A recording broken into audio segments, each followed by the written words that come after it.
Good evening. Welcome to the Thursday, November 7th, 2019 Planning Commission meeting. I'm going to call it to order. Marcia, if you would, the roll, please. Velma Cunningham. Here. Sam Dustin. Clark Gruber. Here. Larry Heinig. Here. Michael Neese. Here. Rosalie Placati. Here. Todd Heinrich. Here. Janice Varney. Tim Stegman. Here. Seeing that the roll is completed, we'll move on to the approval of the agenda. I'll make a motion to approve the agenda. Support. It has been moved and supported to approve the agenda as written. Any other discussion? All in favor, please say aye. Aye. All opposed? Motion carries. Next up, the approval of the meeting minutes for October 3rd regular meeting and October 17th subcommittee workshop. Mr. Chairman, I move approval of the regular meeting minutes of October 3rd and the subcommittee workshop minutes of October 17th as printed. Support. It's been moved and supported. Any other discussion? Seeing none, all in favor, please say aye. Aye. All opposed? Motion carries. Next up, interested citizens in the audience will be heard on items not on this agenda. Is there anyone in the audience that wishes to speak? Seeing none, we'll move on to old business. Item 6, sign ordinance amendment. Kate? Sure, Mr. Chairman. Over the last 2 months, we've had the signed ordinance in multiple different variations of before this commission to get input and to craft it. We've had an update coming for some time. We have currently our signed ordinance is unconstitutional. It has all sorts of content-based restrictions that is now illegal based on a recent Supreme Court decision. So what we have here before you is those 2 meetings and staff time put into that and all comments that we received. And we're hoping to get a public hearing here and a recommendation to City Council for final approval. Okay. Prior to opening the public hearing, are there any pertinent questions that need to be asked to staff? Yeah, I have a question of clarification. On page 24 of the draft ordinance, our packet 24, item number 7A and 7B, it looks to me like we're saying 50% of the sign coverage, and then in the next statement, 1/3. Am I missing something? Yes, and I'll defer to Nick. We talked to Brad Cordoba, the zoning administrator, just before the meeting to get some clarification. Nick, if you'll. Right, so this language came from the zoning consultant from Williams & Works. The way he explained it is that, I'll start with item B. Item B only applies to specific types of signs. They're signs where you have a permanent message on part of the sign, like at the top, and then a separate reader board. And in that circumstance, the reader board can only be 1/3 of the total sign. What A does, A applies to all types of reader board signs, including ones that only have just a border around the reader board sign. And it's not 50% of the actual sign is constructed, it's 50% of the allowable sign under that zoning district. So that kind of imposes a restriction on total signage. When you have a combined reader board sign, both provisions would apply, and they would apply kind of in separate, they'd be separate and independent limitations on the signage. He said that was a common way to do it. And it clearly provides what he said it's intended to cover. I agree it's a little bit complicated, but he said it's kind of needed to address those combination signs. Okay. I thought we were making it clear. I'm not sure we did in that case, but hopefully the rest of it is clearer, so. If I can shed a little bit of light, one thing that what Brad had said is that the 50% kind of goes to a screen that the entire screen would change. So the Chamber of Commerce's board could be just like that. The entire screen changes versus, say, maybe a church sign where I've seen the church's name, address, and maybe telephone number stays constant and stays lit, but maybe the lower bit, that's the part that could flash or scroll. Right. What A really does is make sure that reader board signs are smaller than the total allowable signage in the zoning district. So if a normal sign could be 32 square inches, square feet, then the electronic message board part of it could be 16%. Independent of how big the sign, the total sign, including the border, actually is. It's just a limitation on the screen, is the way he explained it. Okay. All right, any other questions? If not, I'll entertain a motion to open a public hearing. I'll make a motion to open a public hearing. Support. It's been moved and supported to open a public hearing. Any other discussion? All in favor, please say aye. Aye. All opposed, motion carries. Is there anyone in the audience that wishes to speak on the sign ordinance?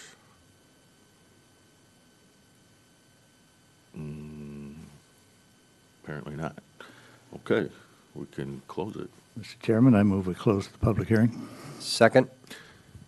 It's been moved and supported to close the public hearing. Any other discussion? All in favor, please say aye. Aye. All opposed, motion carries. Okay. Well, I'm looking for a motion. I'd like to point out something that I'm not too happy with in here, and I think maybe we should talk about making some changes, and that's on page 33.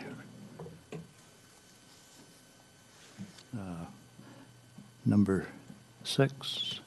No. B6. Page No, I'm sorry, 6. Page 33, page 6. Having trouble reading my own handwriting here.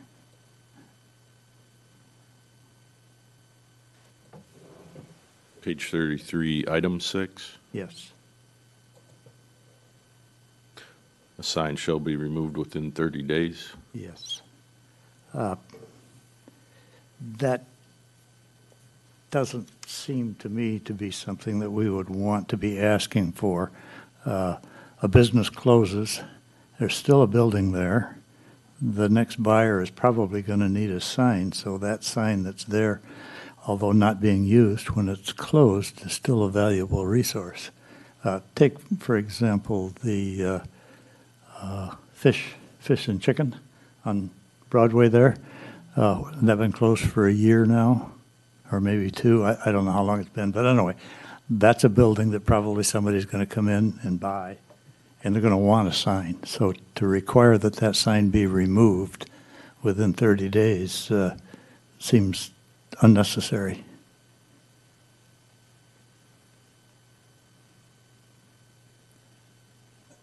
I would concur unless the intent, and I don't know if the intent is the message or the sign. Here it's written as the sign, but we could either say the lettering for the sign, or if we can just strike provision 6 altogether, if that's what the commission like to That's, do. that's what my recommendation is, and when we get a motion on the floor, we'll deal with that. Let's use another example. There's a building next to the Taco Bell. It used to be a Hot and Now. Now it's a Checkers. That's been vacant for quite some time. Mhm. I think part of the intent of that language is probably to address circumstances where the sign either is or will become non-conforming, and it's just makes clear you'd be starting from scratch when the new business comes in, unless the new business is coming in immediately and wants to maintain the sign. There's a sentence that allows that to happen. Well, how do you know if it's becoming non-conforming until you know who has bought it and what their intent is? Right. That's a good point. Well, my thought on this is, let's just delete that portion. If it's there too long and it begins to deteriorate and becomes a problem, then it can be removed just as any sign can in that condition. Right, if it was in a deleterious condition where it was falling down, we could always go under the dangerous buildings ordinance and require its removal, but that may take some time, but that is one method we could use. May I? Actually, that's the one good thing I found out of all of this, too, is that there was no grandfathering of anything non-conforming. So that's always good, I think. So I kind of like the 30 days. I mean, I think that was an impressive word you used, Kate, by the way. That's kind of hard to quantify, though, isn't it? I mean, as far as waiting until it falls apart. And then is getting a sign, like, let's take the chicken place, for example. you would see that as kind of a perk to the new business, that there was already a sign in place, that they wouldn't have to do it, maybe? Yeah, Is that there's, what it there's a is? resource there that can be Yeah. reused. Okay. All right, so Larry, why don't you make a motion to approve this with the addition of striking section 2009, item 6?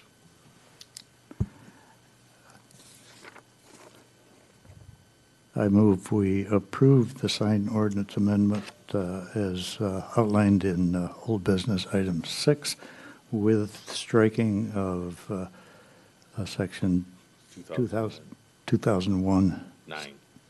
2009, 6. Yeah, item 6. Is there support? Support. It's been moved and supported. Is there any other discussion? Okay, so here's the thing. This is a little bit awkward. So I don't agree with striking 6, so I'm going to have to vote no to the sign ordinance. Correct. All right, just so you And all if, know if that. enough, and if enough people vote no, Okay. then we'll right. revisit the rest of it. Okay, that's Okay. fine. All right, so being we know we have possibly one nay on this, we'll do a roll call. Gruber, Yes. Heinig, Yes. Nice, Yes. Placati, No. Heinrich, Yes. Cunningham, Yes. Stegman. Yes. Okay. Okay. Item 7, under old business, livestock ordinance amendment. Kate, if you would. Sure. We have received a couple of requests, like I mentioned, I think at our last meeting, for yard chickens and potentially goats. There was a store in town that I think was running a special on chickens. So we've received a couple requests for those, and those typically, under the current ordinance, would have to go to city council for approval, but also had the requirement that the health department had to sign off. Unfortunately, we have not found that the health department has been very helpful in signing off on those, so we've got a little bit of a bottleneck when it comes to these requests. So we have undertaken a review, and the different the different cities that we looked at was presented at your last meeting. Staff, city attorney, and zoning administrator came up with the proposed animal ordinance that's in your packet today. It does broaden it a little bit to include animals that were not previously allowed, but it does set some restrictions on space. Okay. Any quick questions for staff before the public hearing? Chirp up now if you. Oh, please.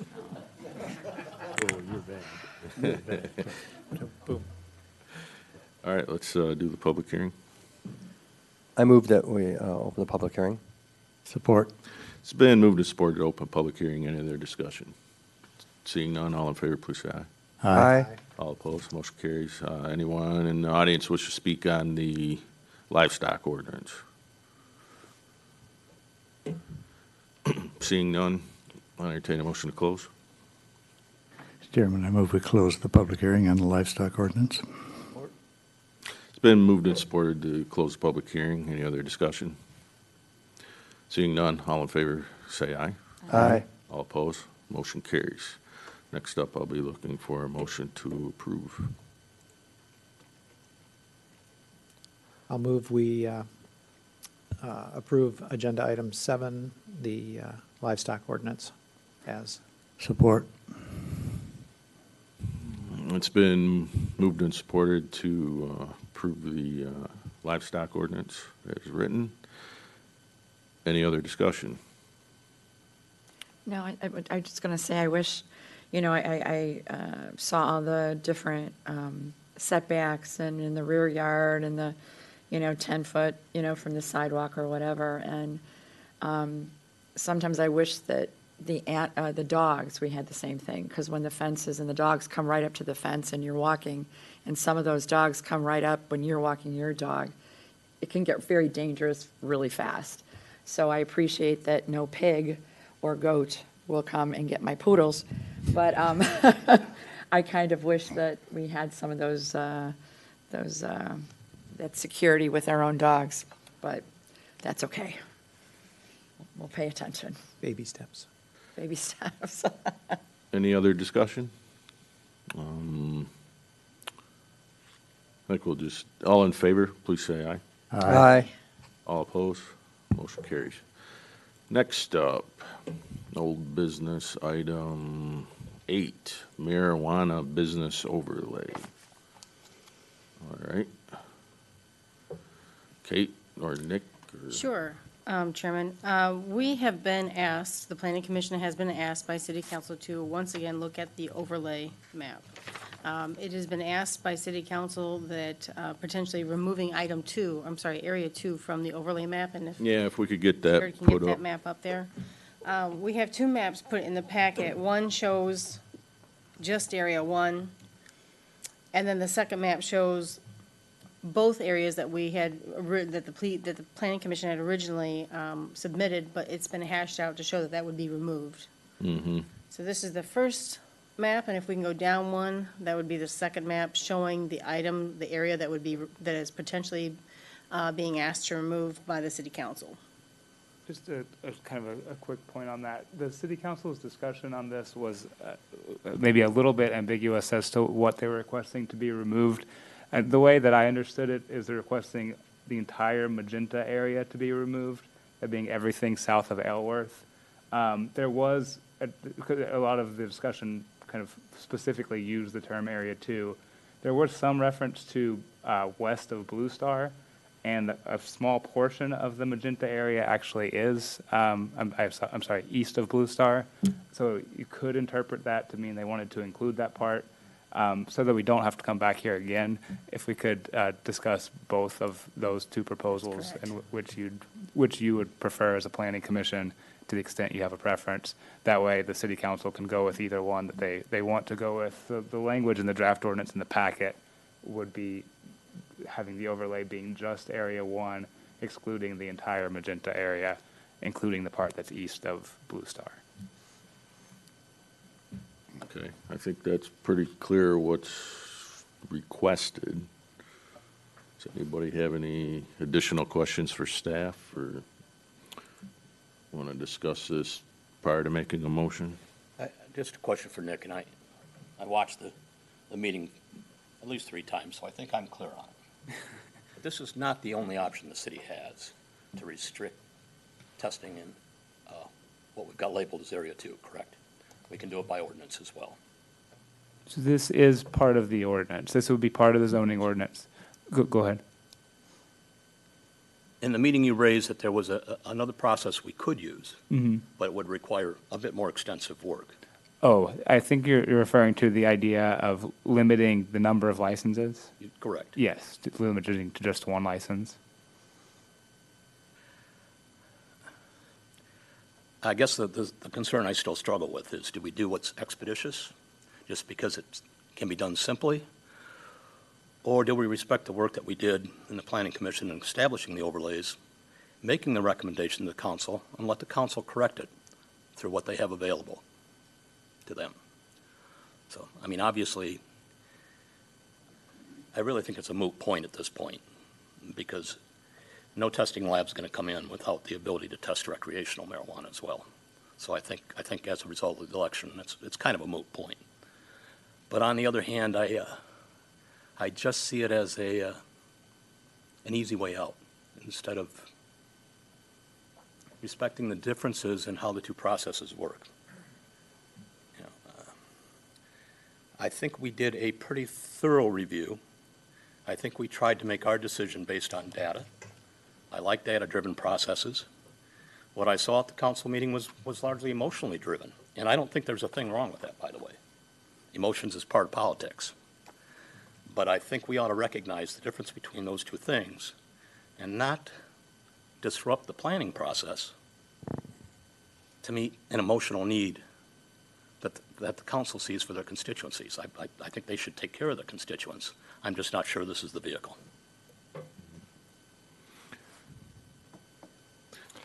Now, it's not necessary for us to do a public hearing with this particular item, but unless the commissioners have anything they want to say immediately, I will open this up for public comment. Just, I guess, a question of clarification, because I think the big reason that this is here, I was probably one of the proponents to really get Area 2 Right. included in the original, and that seemed to be when it was at council where the issue was. Now, and correct me, Nick and Kate, council couldn't just remove 2 and proceed forward. It had to come back to That's planning correct. commission. Correct. Yeah. Any changes to the zoning ordinance that the council is looking to make after it's been here have to come back here for a report on those changes. Okay, so the planning commission could still put it back the way it is, but then council would then have the opportunity to take out 2 and proceed forward. Correct. correct. You could send your report saying you don't think it's a good idea, and then council has the discretion to go one way or the other. Okay, because my thought was, I don't necessarily think, it's a good deal to take that out. It's a viable piece, but if we were to recommend just Area 1, send it to council and they approved, depending on the business climate, at some time in the future, they could potentially put 2 in if the community found that, these types of businesses were not an impactful to their area.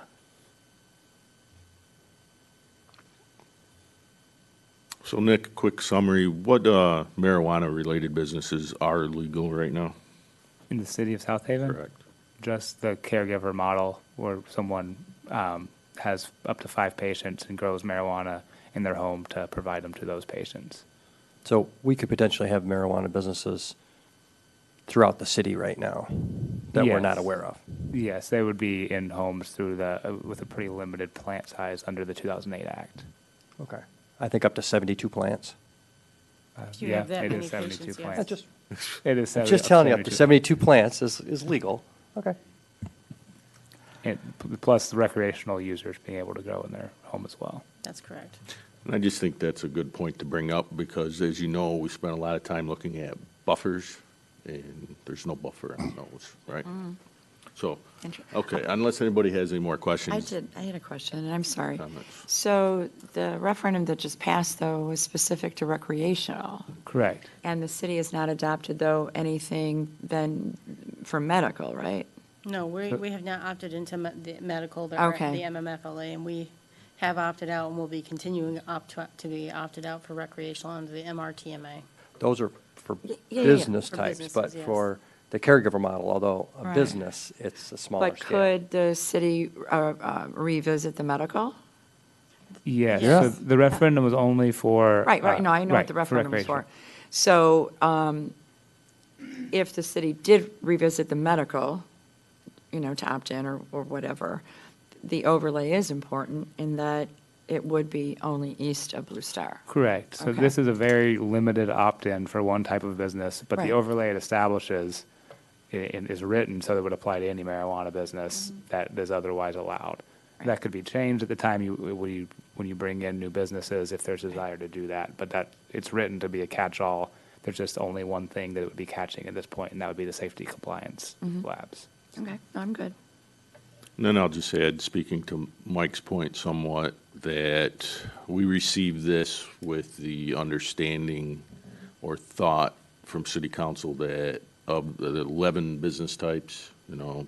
almost half recreation, half medical, were going to be legal businesses within the city, and our job was to see where those businesses would go. I beg to differ with that. I think it was if those businesses are chosen to be in the city. That's what we worked on. We didn't work on expecting all of them to be here. We were just asked by city council that if they were to approve these businesses, where Where would would they you go? put them and what restrictions would you recommend? Correct. And I think we did a good job on that. And then with the recent vote, obviously, some were taken out of that mix, so. I would, oh, go ahead, If I Mike. might, I don't mean to confuse the situation here. It was always my understanding we were a recommending body. We did our due diligence. We had far more hours into this than the city council has, far more public input. And just for them to say, we don't like that, that's fine. Yeah. That's their prerogative. They're elected officials and that's their job. But I don't think it's right to ask them to come back here to ask us to negate our conclusions, to make it easy for them to do that. Just Our procedurally, conclusions remain the same. But it was the legally. right, had- procedurally, it just has to. That's something, by the way, that we're looking at revisiting because this happens with Right. some regularity. There may be a proposal coming in the future, but as of now, it has to. That's the city process, not mandated by state law, just mandated by the city zoning ordinance. And trust me, after watching that meeting several times, I don't want this meeting to replicate that. I I'm lived not it. going to stand in the way of anything happening here. You know, we're going to get the job done. But I just want to throw up a warning here that says, look, there's a planning process and there's an electoral process, and they're different. Yes. And we don't represent constituents. We work for the city. Council people represent their constituents, and they should make the decision. We just make the recommendation. Well, Planning Commission is basically tasked with implementing the ordinances. Correct. And it's not so much a political back and forth with the Planning Commission as it would be with the City Council. So, Yes, that's, Mr. Chairman, I'd like to get back to specifics here. Nick mentioned that he thought we needed to discuss that one part of Area 2, which is actually east of Blue Star Highway. My thoughts have always been on this is to restrict it to just east of Blue Star Highway. That gets it away from the most of the populated portions of the city, and it gets it confined to a smaller area.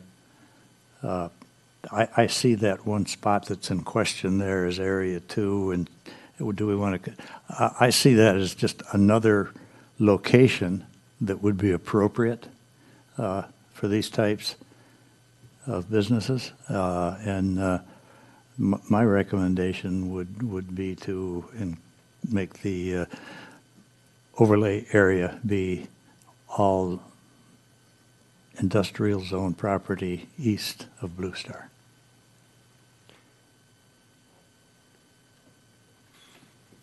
Well, that would potentially change that area.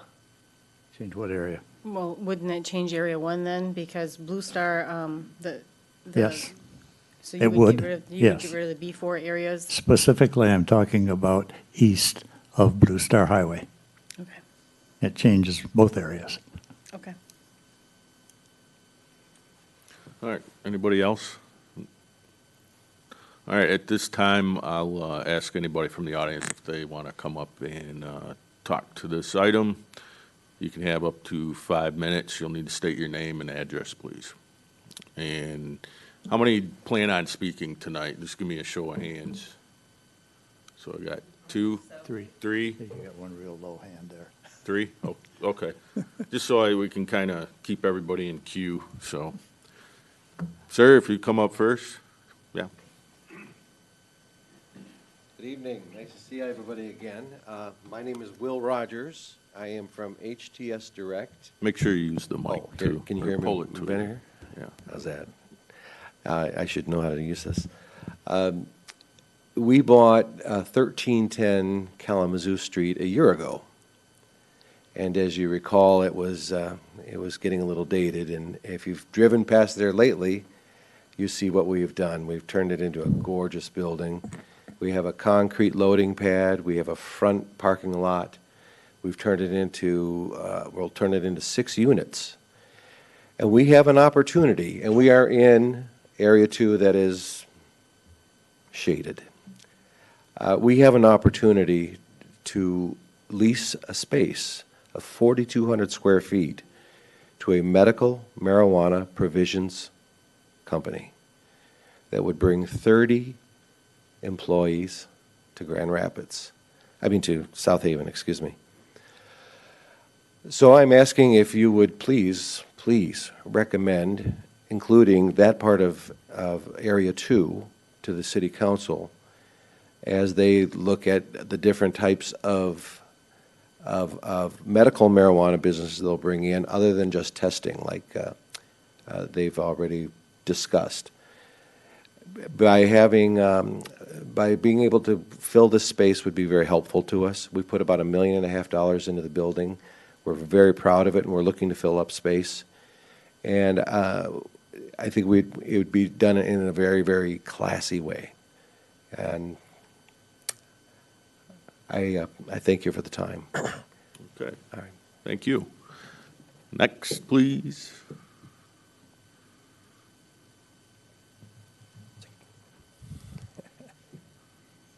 Ma'am, you're in the queue. Okay.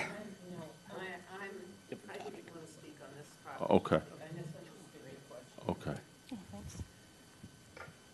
Good evening. My name is Scott Wall. I own New Age Laboratories, which is the facility out in what would be Area 1. And I am the testing facility that currently operates here in South Haven. And I want to thank you for even considering this, because it is going to bring jobs to South Haven if we opt in for the medical.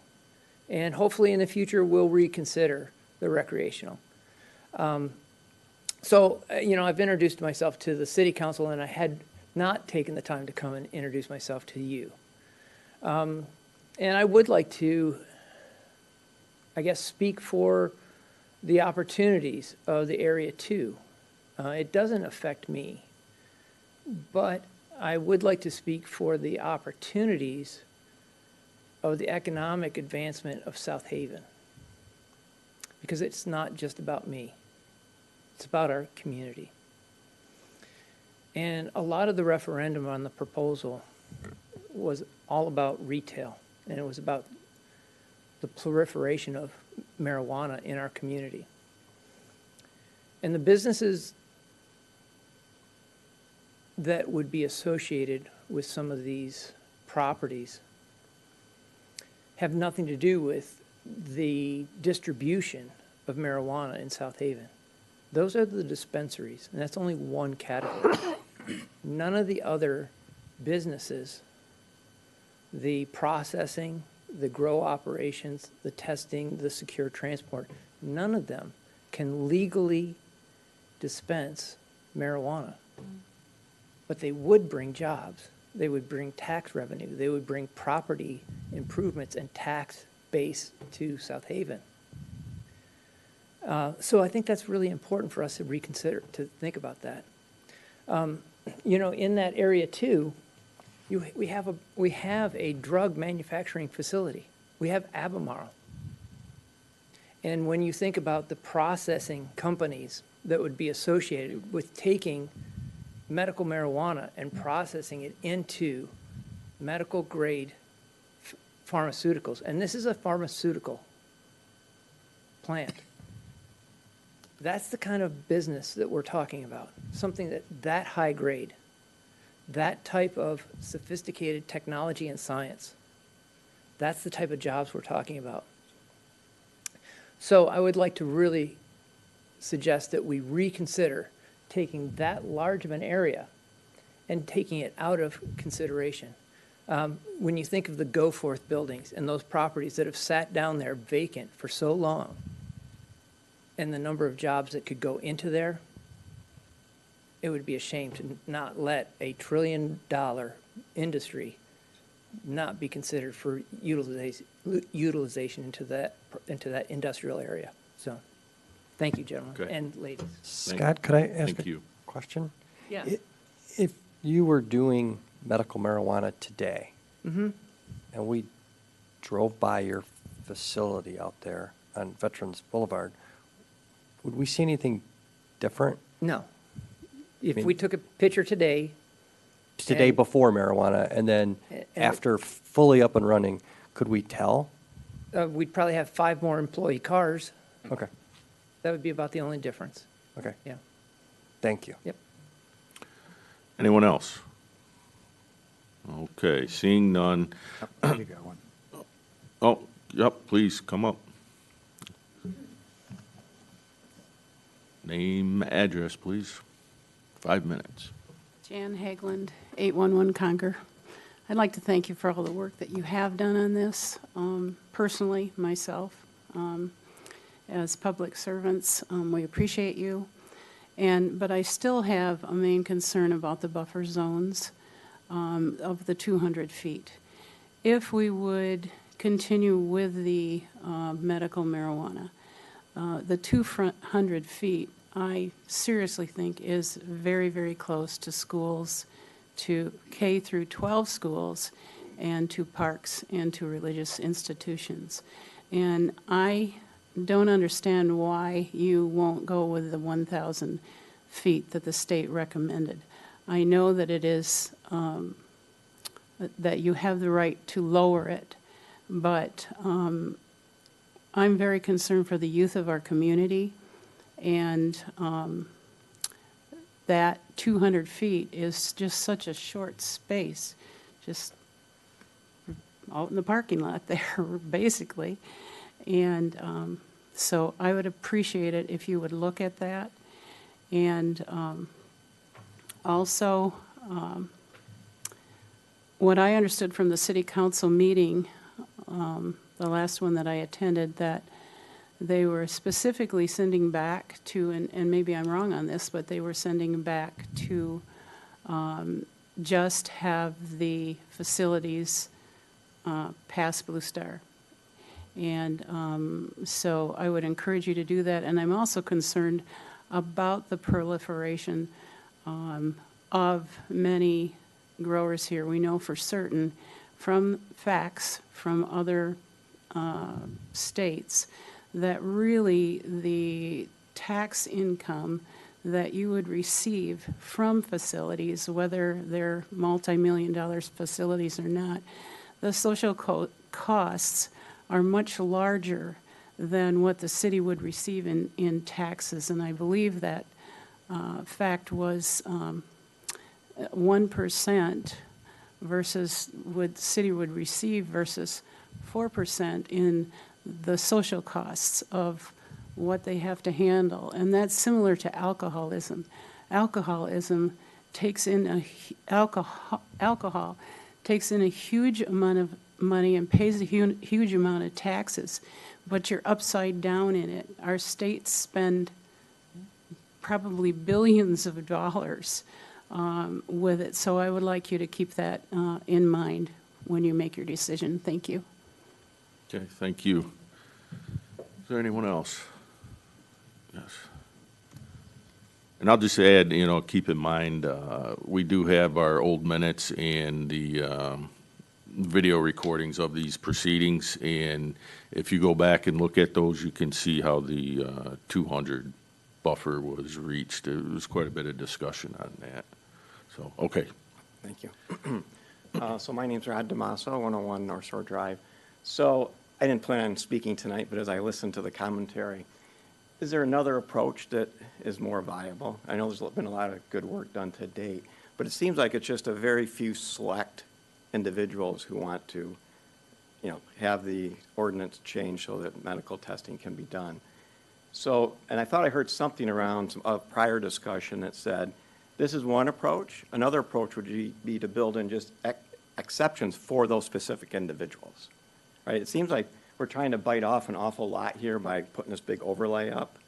So from another approach might be to say, hey, if you've got 3 or 4 individuals that want to do this, then grant them the exception. If that's what you want to do and city council wants to do, then grant them the exception. That way you at least keep some control around it ultimately. And then you don't have to worry about, the 200-foot buffer around, in the different areas. You just say, hey, there's a certain set of individuals that want to do this. Make it an exception for them. Just thoughts around a different approach to this. And it just seemed like that would solve a lot of this discussion that's taking place. What would be referred to as spot zoning? You're a fan of that, correct? Of what type of zoning? Spot zoning. If that's what you call it. All right. Anything else? No, thank you. Okay, thank you. Anybody else? All right. So to the commissioners, I think unless you're looking outside the box, you have basically 2 choices. One is to support what was sent to city council originally, and the other would be to support what city council is going to request. So at some point, I'll need one of you to make a motion to either one of those, or, as I said, there could possibly be a third motion that's different. I don't know what that would be, I but. think we've had I'm a sure third you could motion, I think we've had a third option presented to us tonight, and that's east of Blue Star. Just a procedural point, we don't actually need a motion. If you want to do a motion, you can. Yeah, but well, we're going to make a recommendation to city Okay. council, and I think the only way we can do that effectively is by voting on something, And I just. so wanna- there's no confusion. Yes. And at this point, even with a recommendation, and let's say it's the same or different than what was before, council could still then at that point act Yes. without having to, if they wanted to change what was recommended, wouldn't be able to send back. They could go forward if they so choose. Correct. Yeah, Thank you. they're basically doing us a courtesy by saying, we're not acknowledging your first recommendation, this is what we're going to do, I thought, and you can respond to what we're going to do. So this is your chance to make a statement. yeah. My statement would be that I know originally, I think the planning commission did an awesome job in the work that they did and presented to council. Well, I'd certainly, you have to help me with the language. But it would be my intent to offer a motion to send back to the city council a recommendation that we stick with what we sent them before. I don't know if we have to provide any justification for that, but that would be one of the recommendations. I got to tell you, I am really moved. And again, the brain works on three levels. It works rational, symbolic, and emotional. And emotions trumps rational facts every time. So I have my emotional part of this as well. That's my neighborhood. That's where I walk and run. I used to run cart, but that's where I walk now. And every time I walk past those buildings, and I think about people saying, oh, I can't wait till manufacturing coming back. I'm from the manufacturing world. It's not coming back. When I think about people worried about what it could do to our youth if we had a testing agency, I go, well, what about what's going to do to our youth if they don't have jobs that pay them a living wage and benefits? You know, there's no future for them here working in a retail shop for minimum wage, seasonal work. And that drive me to drugs first, you know. So so my recommendation, sending it back as it is, just reflects the thoughts that we had around why that industrial area was included in the first place. I think it was sound judgment then. I think it's sound judgment now. But I respect the right of my my elected officials to do with it as they may. So it sounds like we have a motion for the original recommendation on the floor. Yes. Yeah. So the motion is to respond to city council that the planning commission stands behind the original recommendation. I make a motion that we respond to city council, but the planning commission stands by the recommendation that they sent before. Okay. Is it clear enough? Is there support? Yeah, I support that. Okay, it's been moved and supported. Now, is there discussion on this motion? I would like to state why I support it. Sure. I agree with a lot what Mike says. I don't have nearly as much skin in the game as you folks did. I went back and, Mike, you spent hours reviewing just the last meeting. I tried to go back. I mean, it's just tremendous amount of work and thoughtful, you know, well-informed decisions that this commission has made in coming to that recommendation.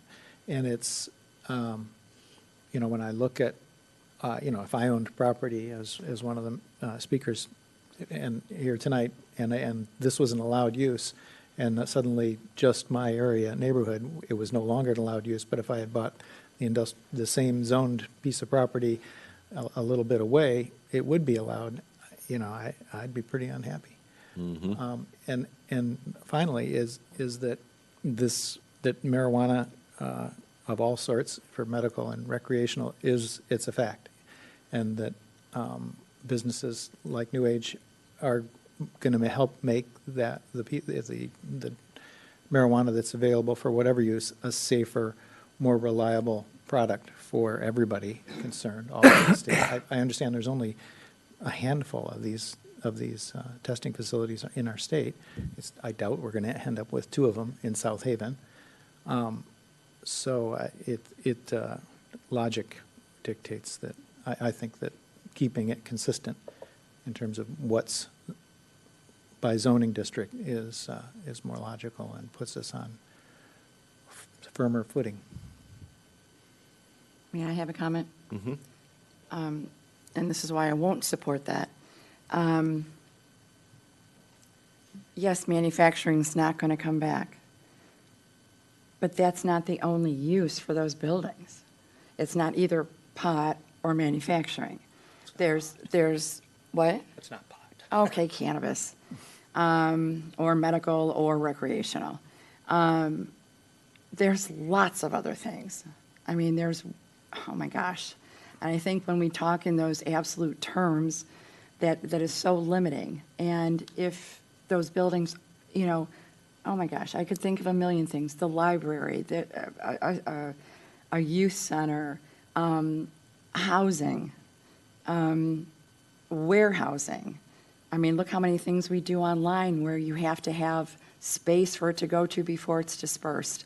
So I think when we say that that those buildings will stay empty forever, I think that's talk about emotional. That's not true either. So, but what is true, and since you allowed emotional to speak to your motion, I would allow a motion speak to my as well. I think that whether this goes through or not, and City Council does answer to their constituents, and yes, we are advisory and we work for the city, with the city, I think there is a certain degree that we represent the city.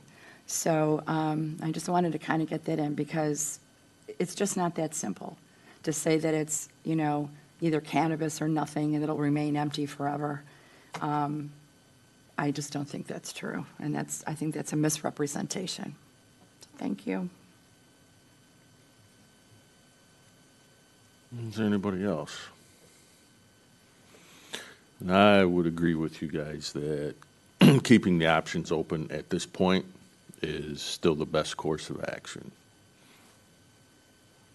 And carving it down to a small section of town is not the right approach. Okay, so anything else? If not, we've had a motion, it's been supported, and we've gone through discussion, and we'll go ahead and do a roll call. Gruber, Yes. Heinig, No. Neese, Yes. Placati, No. Heinrich, Yes. Cunningham, No. Stegman. Yes. And that's 4-3, correct? 4 yes. All right. That passes. So now it's up to City Council. Thank you. So just remember what we said here tonight. I will remember. And you will need to be our voice at the next council meeting. All right, new business. Item 9, the Everett Park PUD amendment, including a public hearing. Kate? Sure. This item is before you. It's a planned unit development amendment. If Jared can get the map up there, hopefully, we have a map there. And I believe Matt O'Connor is here. Yep. And he is the developer. What he's looking to do is change the housing type in the Everett Park plan. I believe that going from a duplex style or multifamily to a single-family home. Is that correct? Yes, please come on up. And that's what the amendment is for. And we've looked at this once before. So, okay, So, yes. yeah. Yeah, good evening. Matt O'Connor from Grand Rapids. Yeah, so basically, this is about a 10-year-old site plan. We've started construction on 3 homes there in Unit 4, 6, and 7. And through our market research, we've concluded that we would like to take those duplex units and turn them into single-family homes. So the size is not changing. We're simply amending master deed and all the condominium documents, and we thought that cleaned it up, that we're intending to start construction on some single-family homes rather than having the 2 units. We would just have, rather than having the 8 units there, we'll just have 4 single-family homes in the area shaded in green there. Yep. Any questions? May I just ask a question? You just felt that duplexes, tell me, We're in the process of purchasing the balance of the land right now. We've purchased, what's highlighted there as Phase 1, and we're redoing the master plan on what our future use there is. But based on the market demand, the single-family homes have seemed to make the most sense. I have a question. How affordable are these homes going to be? Are these? We have the 3 that we are under just finishing construction on right now. I don't have the pricing off the top of my head, but we're in the $300,000 to $400,000 range is currently what the house on unit 8. I'm sorry, the house on unit 5 recently sold for in that same range. they're beautiful houses. I walked through there. They're very Thank you. nice. Appreciate it. I thought I read too, and maybe I read something into it, it wasn't there. One of the reasons why you're asking for this change is that your own assessment shows that single-family houses are going to be much more marketable Right. than the duplexes. Correct. We still see a need for duplexes there and a for-rent product in the future. But as of now, we want to get started on building those additional units here in 2020. And if I could ask the question, so if they were duplexes, they would be occupied by single families, correct? Oh, they would still be a for-sale product in either. But they would in either probably event. be what we would consider a more affordable type of home, maybe? That's probably not necessarily an accurate statement. It would depend on exactly how we design them, but they would still most likely be in that range that I described. So On a per instead of square foot basis. instead of 3 $400,000 homes or 4 $400,000 homes, you said you get 8 $400,000 duplexes? Again, this is the plan from 10 years ago from the former Okay. developer, and that's what we just have to go off of because that's the recorded Okay, condominium that's the recorded document. condominium. So Okay. that was his plan, that wouldn't have been my plan, and so it's a 10-year-old plan, and we're just trying to develop the 14 homes, single-family homes. Yeah, and I'm certainly applaud you in that, and I'm not going to stand in the way of No, I your appreciate- market I appreciate the research. question. But if you want to make affordable homes, I would think building duplexes that you could sell for $200,000 apiece might be more considered affordable for what in fact, we're having a meeting this coming Monday to talk about affordability, and part of it is trying to find homes other than the $300,000 to $400,000 range. And, if we had $200,000 duplexes or, townhomes or whatever that is, a unit where there's a family on each side, we're not talking about short-term rental, we're talking about families who live there, that might be along that affordable range, if that's something you want to consider. But you've got your own market research. I just throw that out there. No, as and what I understand. Again, this is about a 22-acre total development, and we intend to do a for-rent product there, a more affordable product there, and Kate and Brian. I have know been you've got working your this. long-term plans, and I Yep. think that's a great idea to really look at. And like I said, I'm certainly not going to stand in the way what you've come forward. I mean, I've looked at all this and thought about it, and definitely want to go forward with it. And I've ran by that property 200 times along the trail, so. And I'm also sure if you and council incentivize him enough, he'll build whatever you want. You know what, you I like give me your 3 more meetings, I'll I- see what I can do. Go for Thank you. Go for it. Okay. Any other questions? All right. I do have a question. Oh. I went through this for a while before the meeting, and Kate called me today and said, "Do you have any questions?" And I forgot this one. There's a deed for this. Obviously, it's a PUD. Are short-term rentals allowed in this district? Yes, they are.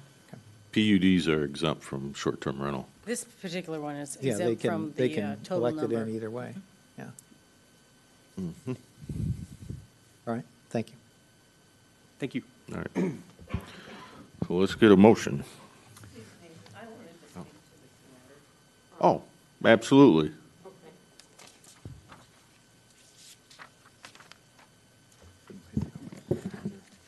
I was a member of I the should. Local Development I was going Finance to. and Brownfield Authorities when the Everett Park PUD was established. It was designed to provide a variety of housing options for South Haven residents. It includes single-family homes, duplexes, townhouses, and apartments. It also includes housing for seniors. It even includes some commercial development opportunities at the south end of the PUD along Aylworth Avenue. It was hoped that this development would help solve some of South Haven's problems with lack of affordable housing. This was 10 years ago.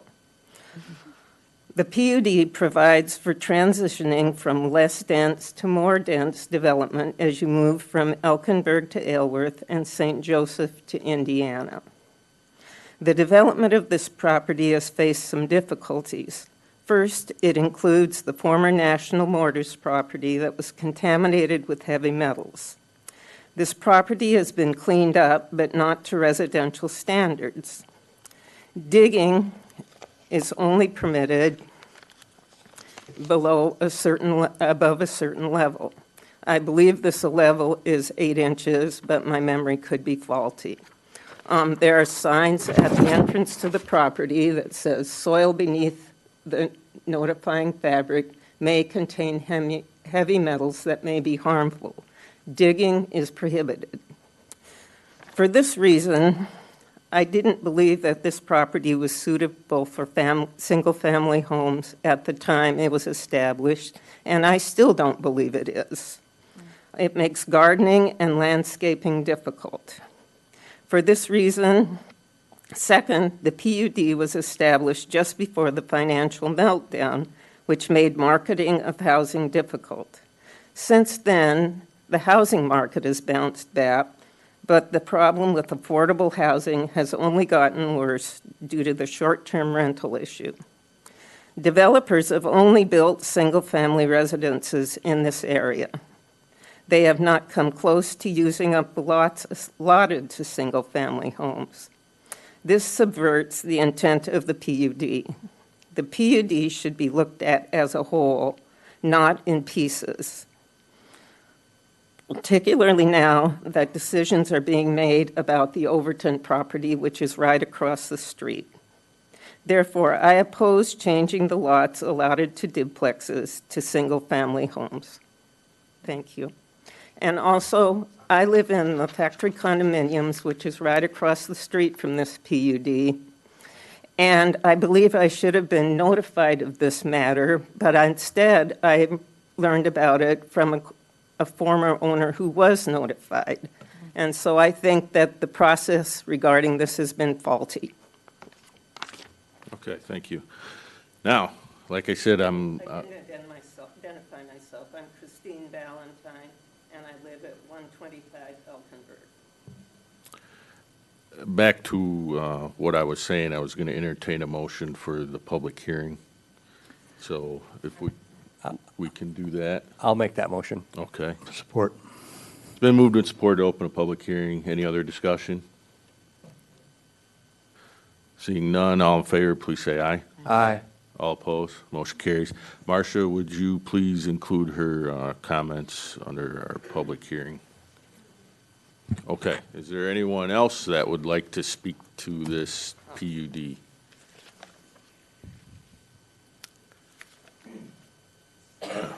Seeing none, we will close the public hearing. Mr. Chairman, I move we close the public hearing on Everett Park PUD amendment. Second. It's been moved and supported to close public hearing. Any other discussion? All in favor, please say aye. Aye.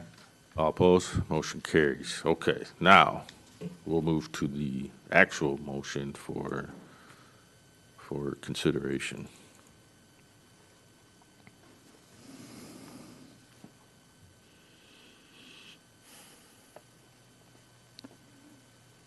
Don't make Larry do all the work tonight.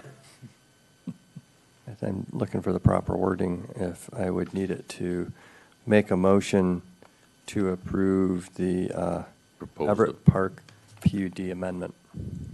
Okay. Support. Been moved and supported to approve the Everett Park PUD amendment. Any other discussion? Could I just have a question? Yes. Sorry. You know, listening to Chris, and when you see this PUD, and I understand that it's changed hands, I understand the history of this, you know, from then until now, and hearing what Chris has to say, has something like this happened before, like in this city where, you know, it's a PUD that's been this old, where we take a piece of it and then have to change it? Yes. Because it has, okay. Specifically, the preserve, we did some modifications there. They've changed their plan a couple of times. Okay. I'm not sure, but I believe Maplegate maybe has. This is the first change, I believe, that we brought to Everett Park. As we've kind of said before, this was bought by Mr. O'Connor. It was a failed development. Nothing was going on out there. Only 2 houses and a clubhouse had been built on the property. So this is the first change that's been asked of this plan. But we have done planned unit development changes before. And when, you know, the PUD started, and it has this wonderful set of, you know, with housing and the different types of housing and things like this, when Mr. O'Connor buys this, to what degree is he beholden to the original PUD? He agreed to keep it the same to accelerate his development on the property. Had he wanted to change it, we would be doing this process. Right. But he wanted to get started and start putting up homes right away. So he agreed to stay with this plan. Now, what he is asking is that instead of duplexes, you would be having single-family homes, Right. but the building envelope hasn't changed. So what's out there is what would have been built, except it will be divided by 2. So it'll be, instead of 8 units there'll be 4 units. Okay, but I mean, the rest of it? Yes. Okay, cool. All right.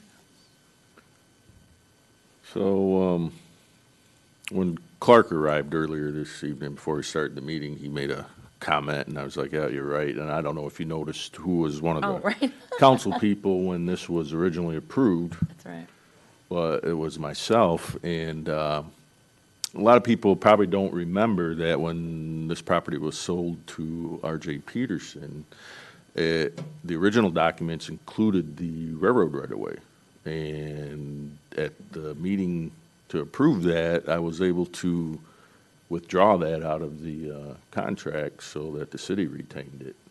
And otherwise, we probably would have had to pay a lot to get it back. So that was just one little thing, forgotten history. Okay. With that said, any other discussion? So let's do a roll call on this one, if you would, please.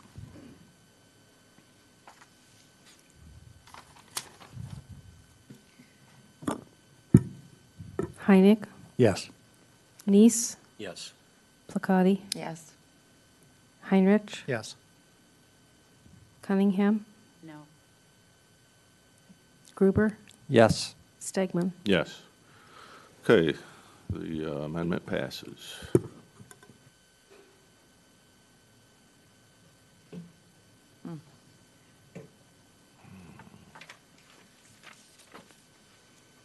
Getting deep in the agenda, it takes me a while to scroll back Yeah. and forth. All right, item 10, this is new business, Island Harbor Condominiums PUD amendment and lot combination. And again, we will be doing a public hearing for this. Kate? Sure. What we have here is a planned unit development amendment, but really it's because of a lot combination. So the developer of Island Harbor Condominium, which is at the end of Kentucky. So if you go all the way down there, there's 2 condominiums down there, planned unit developments. This one has, I think, 4 units, and they want to combine the 4 units into 3 units. So they're trying to reallocate some lot lines. So instead of having 4 lots at this PUD, you would be having 3 lots. And the reason why they're asking for this is that it's unbuilt at the moment. They'd like to take it down and give themselves more spacious building envelopes. Okay, very good. Are there any questions? I see some of the PUD applicants are here. Is there anything you'd like to say about this project? Please come up to the podium. You might have to adjust the mic a little bit. And My name's Scott Carlson. I live at 502 River Island Drive. And 22 years ago, I developed all that. Meanwhile, I never thought I'd be living there all this time, and yet the two lots next to me were up for sale. Another person, David Bottom, bought one. We all got together and decided that we'd get along better if we were a little bit further apart. No. And basically, it would give us more room. So we're going to gain about 25 feet each. And I've never bought my own real estate back before, but in this case, it'll be a nice situation. okay. All right. Thank you, Scott. Thank you. Never thought about Maple Glen as another, never mind. I've already revised that. Maple Gate, you did some nice revision there too, that PUD revision to help with the parking was. I appreciate you all doing that as well. Thank you. Okay. Now, Larry and Clark can't do all the work tonight. I did one. Okay, what? Where am I? I'll make a motion to approve the Island Harbor condominium PUD amendment and lot. Oh. We gotta close. the Yeah, public my hearing fault, first. my fault. I move we close the public hearing. Yes. Second. It's been moved and supported to close the public hearing. Any other discussion? Seeing none, all in favor? Please say aye. Aye. All opposed? Motion carries. Okay. A lot of public hearings tonight, so we gotta keep them straight. Thank you, Larry. All right. Try her again, Clark. All right, I make a motion to approve the Island Harbor condominium PUD amendment and lot combination. Support? It's been moved and supported to do what Clark just said. So, any other discussion on this item? All right, all in favor, please say, no, let's do roll call on this as well, please. Neese, Yes. Placati, Yes. Heinrich, Yes. Oh, I'm sorry. Heinrich, Heining, Heinrich, Yes. Cunningham, Yes. Gruber, Thought she was coming. Yes. Heinig, Yes. Stegman. yes. Boy, we haven't been here an hour yet, and we're starting to fall apart. Okay.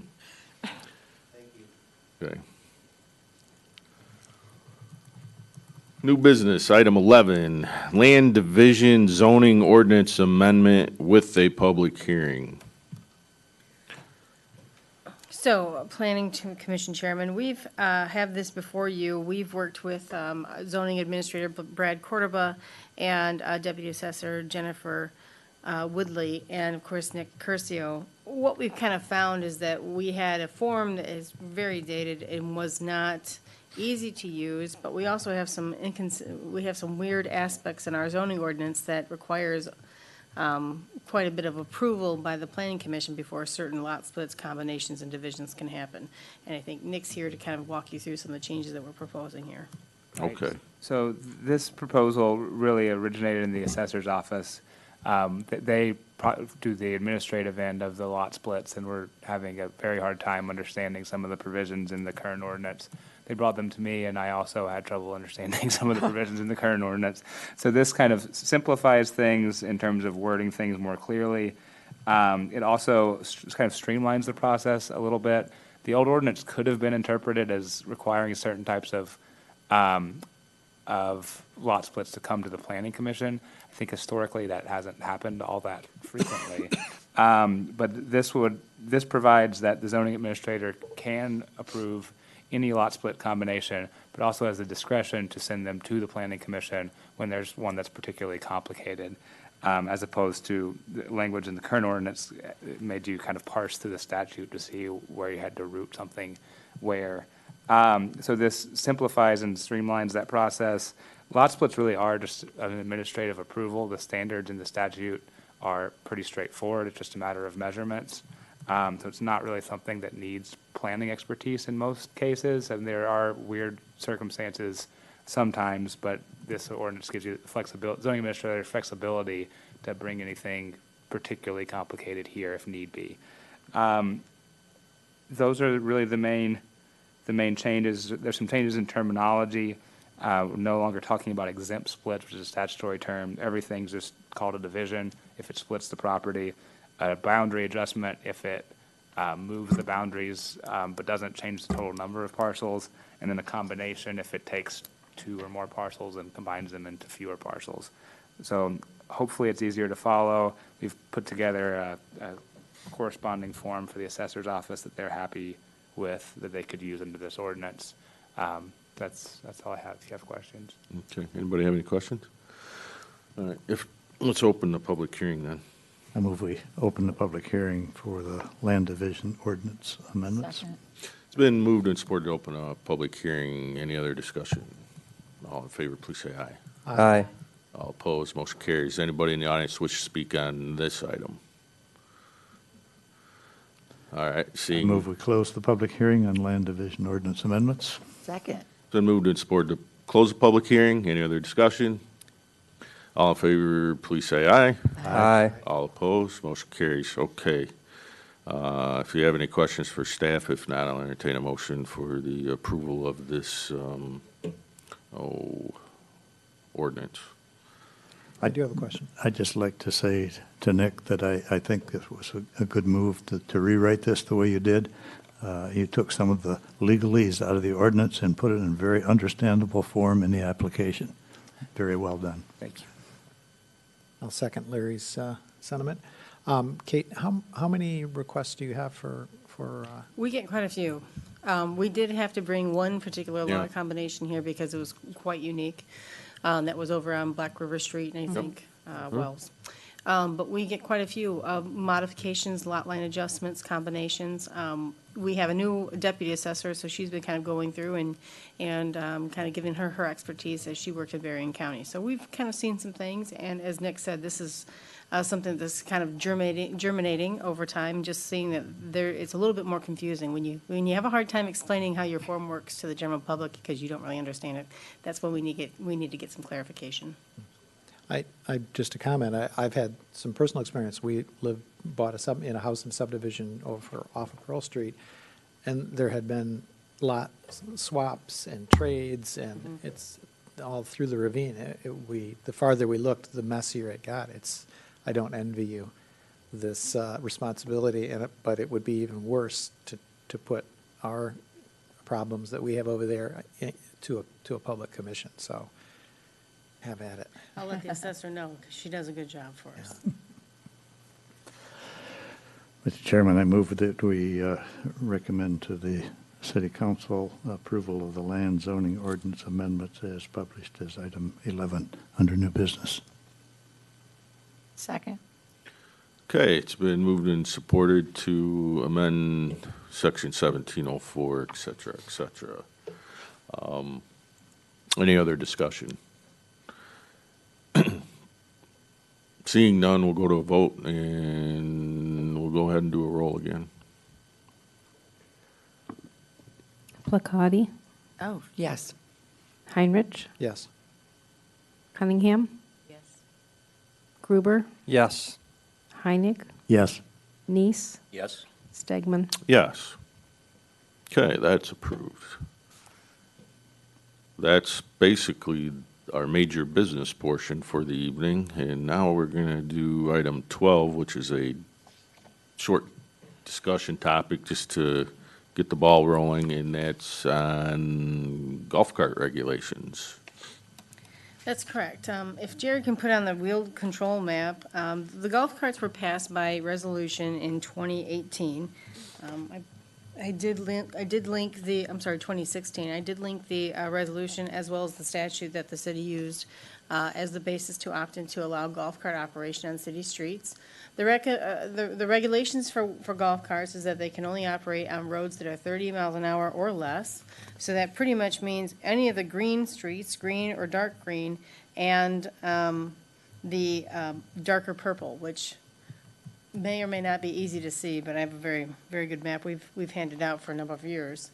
It also means that you cannot travel along the business loop or on Blue Star Highway, but you may cross it. There are regulations that are set forth in the ordinance that says that it can only be used from April 15th to October 15th. The operator must be at least 16 years old and be licensed to operate a motor vehicle. It has to comply with signaling requirements, and cannot exceed 50 miles an hour, and cannot operate on a street with speed limit more than 30 miles an hour. And so all of this comes from the state statute that I've linked in your documents, but I know that we've kind of talked about golf carts kind of tangentially in previous planning commission meetings, as well as in the subcommittee work group. There was a desire to kind of to review how golf carts have been operating in the city and whether or not this makes good transportation sense. So any initial feedback, thoughts? Just a couple. Okay. Yeah, like 100. No, you know, I don't really have a big issue with the golf carts as long as they're operated by those over 16 and they're not drinking in the golf carts. A couple things that come to mind.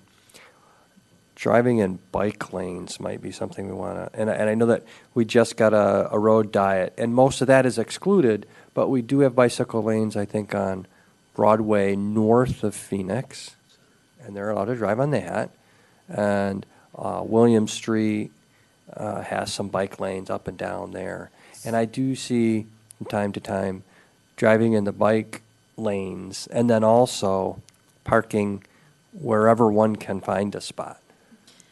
So there can be public, you know, parking lots where all the cars are lined up and all of a sudden there's just a couple of golf carts up on the grass here and there, figuring as long as I can hide it, I'm good with it, hither and yon. Besides that, you know, that's all the couple things that we might want to think about in operating here, just saying no bike lanes, and I don't know what we do with parking. To kind of speak to the bike lanes, actually, the statute's pretty clear that the golf cart has to travel in the travel lane to the farthest to the right. The travel lane is obviously where the motor vehicles are. As when the golf cart is on the travel lane, it's considered a motor vehicle. It cannot and shall not be operated in the bike lane. And actually, someone did get a ticket because they were driving north of Broadway in the bike lane and got a ticket. So that's the moral of the story. Now, whether people actually do that or not, and there's someone there to catch them or find a ticket, that's another matter. But for edification purposes, it must be in the travel lane to the farthest right, but not into any kind of bike lane. And I think that when we did opt into this resolution, we also did allow for our parking ordinance to say where golf carts could be parked, and that they are subject to beach parking standards and 3-hour parking. We did require them to get registered for no fee so that we knew how to track which golf cart goes with what person, because if you go out there and there's no registration sticker, it's just a club car. And there's no other methodology for you to see. It has no plate, it has no VIN number. How do you enforce your parking with it doesn't have a registration? So the city, when it did opt into this resolution, did put on voluntary registration, so we could say, oh, this is, this person's golf cart, you messed up and you parked in the wrong spot, we could give you a ticket. And you do see those, so a lot of people say, what's going on? Well, if you get up close to them, you can see the little green stickers on there, and take a photograph of it if you need to.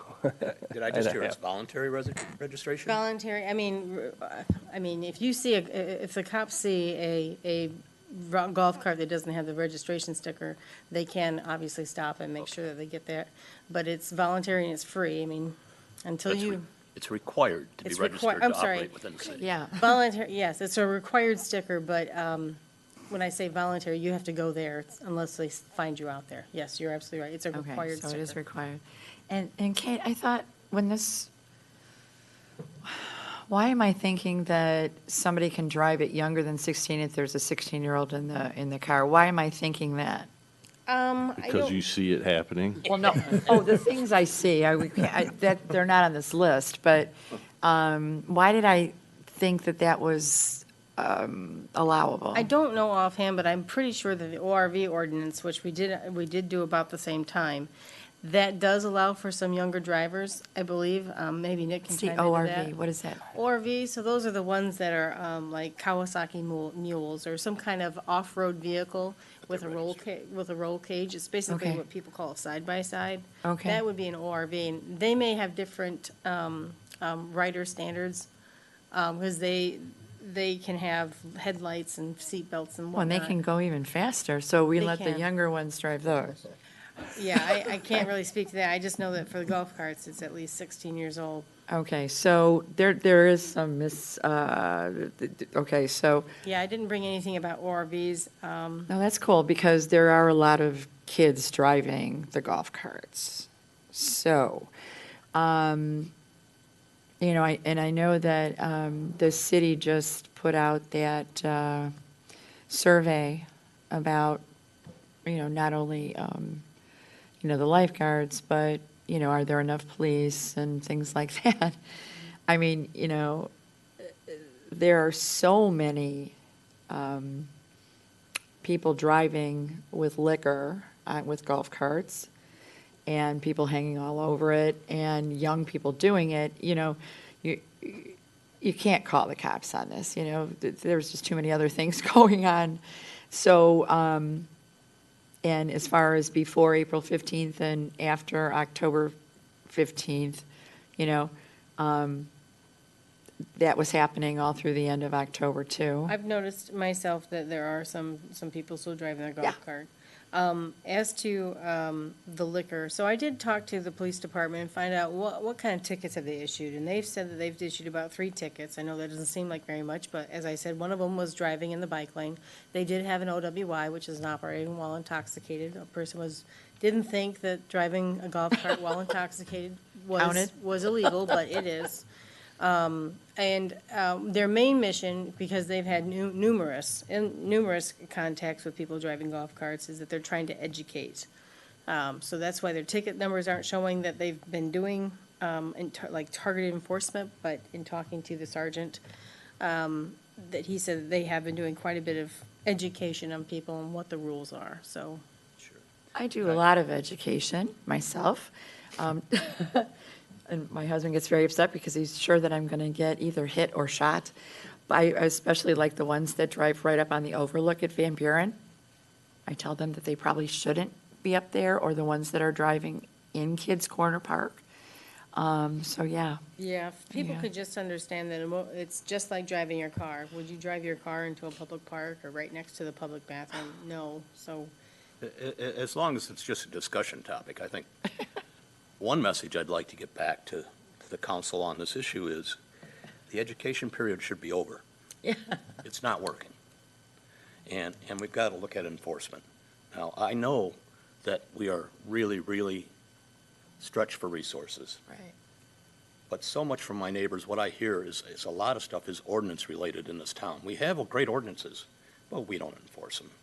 We don't enforce them on the beach. We don't enforce them parking downtown. My favorite is the 1-hour parking on center in front of the bank. Yeah, that's, the same cars there 6 hours a day, every day, but that's all right, you know? So maybe if we're going to continue to have golf carts, let's have them abide by the laws that we've issued. And I don't know if we can do this, Nick, Kate, you probably know this too. I know we can't make money off of registrations, but could we charge for those 3 registrations to cover the cost of an enforcement officer? I think so. I You think do you some can. research. I mean, I would love to see us hire some part-time enforcement during the season, just to keep their eyes open. They're not cops, but they can write tickets. They can remind people that the sidewalks are not a safe place to drive their golf carts. Yeah, I guess the biggest thing I see in my neighborhood and on Center is the number of people they can fit into a cart is amazing. You know, it's like a clown car.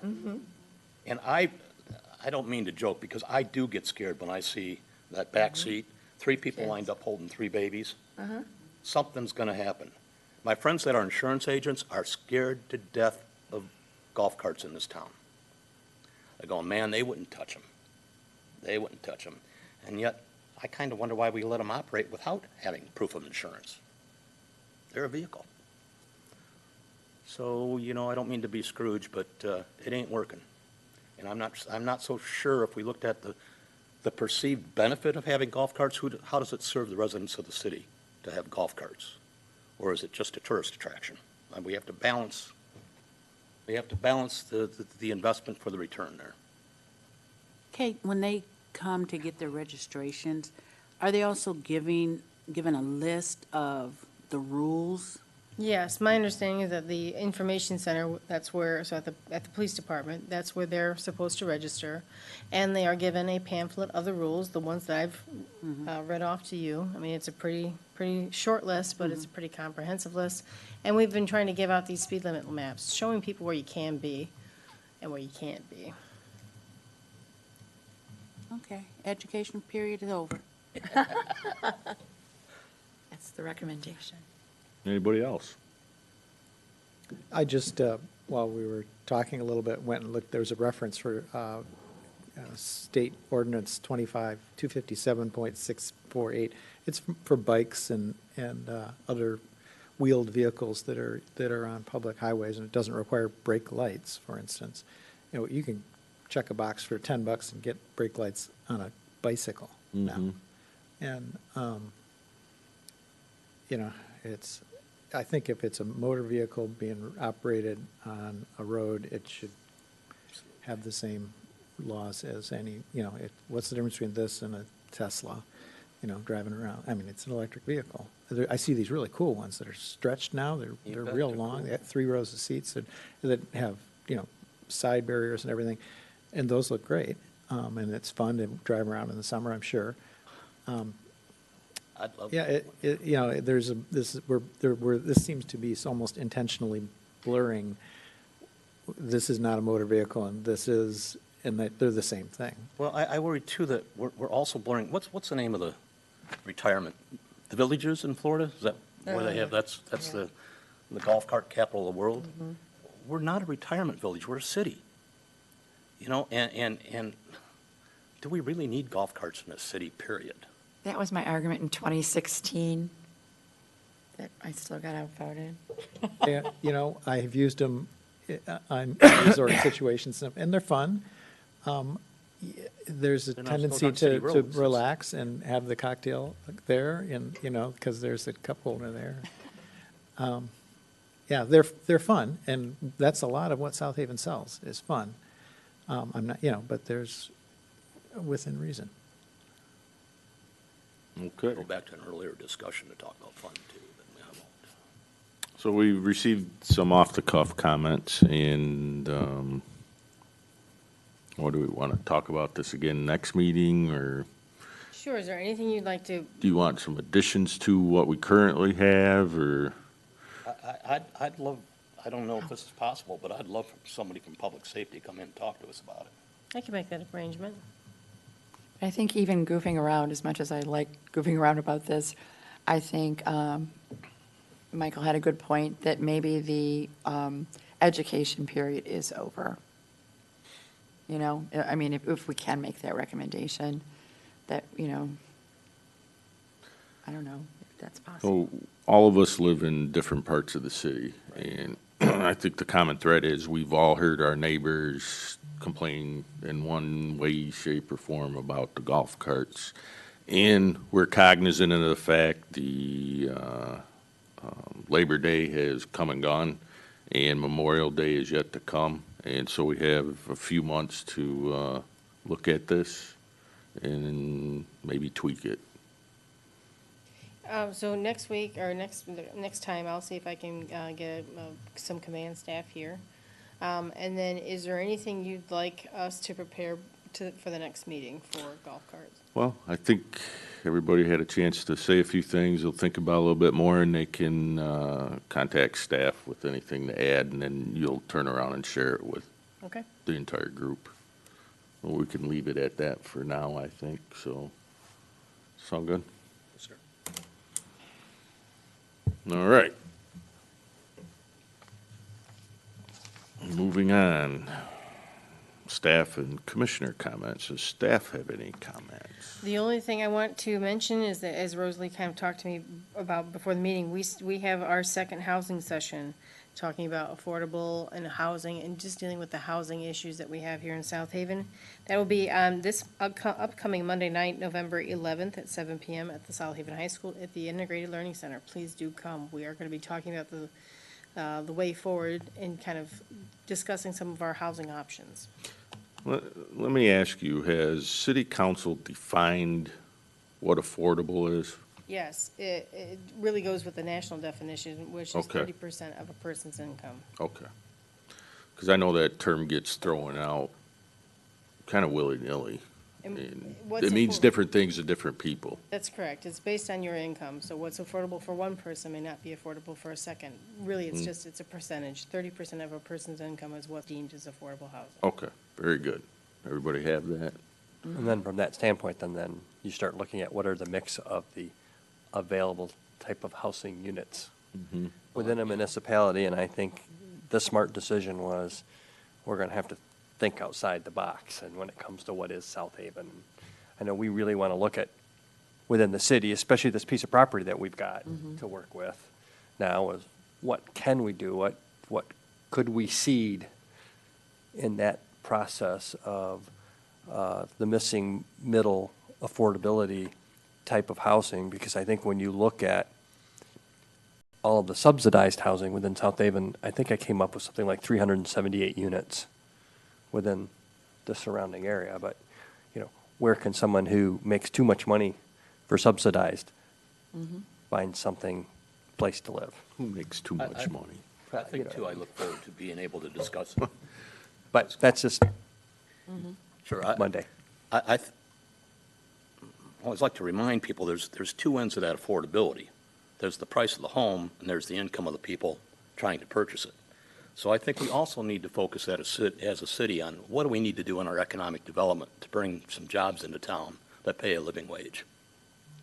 Well, I also think right now, what was that study? We don't have enough housing for some of those people currently. So we have a deficit in some regards, but we're kind of getting, were those your only That's my only comment? comment. Thank you. Okay. Can I Open jump in that on up. this one, too? Yeah, go ahead. I think we've got some great tools in our master plan that address this issue if we have the will to enforce them and to use them. That's a big question in my mind. Okay. So now we've talked about affordable housing as well. Golf carts and housing. Interesting twist on the evening. Nick, was there anything you wanted to say? Any neat fact in the law we need to know right now? No. Okay. And I'll open it up to commissioners, and Mike, I'll start with you. Sure. And just my meeting thank you to the staff and to Nick. I tell you what, it does help us to prepare. And Kate, I appreciated the call today to make sure that we didn't have any questions. Getting through 81 pages of notes can sometimes be difficult. So I appreciate the help. Thank you. Welcome. Me as well. Thank you, everybody. I think, once again, we've had a pretty heavy agenda, the same as we did last month, and The month before that? yeah, and so I thank my fellow commissioners for doing their homework and getting I through it. All right. Concur the same way. We got through a lot of stuff. Thank you. Old business we won't see again. No, we finally, old business is off the agenda for next month. That's correct. Very nice. No comments, just, seemed easier than the previous two meetings I've done, so maybe I'm over a little bit of a hump. More experience. Yes. Thanks, everybody. No comment. Okay. Well, I want to thank everybody for sticking with it. We've done quite a bit, and we're almost done with the year, so hopefully the December agenda will be relatively light. And then I will also say I had a chance to talk with our new zoning, and unfortunately now I'm drawing a blank on his name. Zoning Administrator Brad Cordoba. Brad. So have you guys had a chance to talk to Brad yet? So I think he's a great addition, and maybe if December's a little light, maybe if he's around, he could pop in and just introduce himself. So, because a lot of the recommendations next year, I assume will be coming from him, so. Yes. Okay. Mr. Chairman, I move we adjourn. Second? Okay, it's been moved and supported to adjourn the meeting for this evening. Any other discussion? Seeing none, all in favor, please say aye. Aye. All opposed? Motion carries. This meeting is adjourned.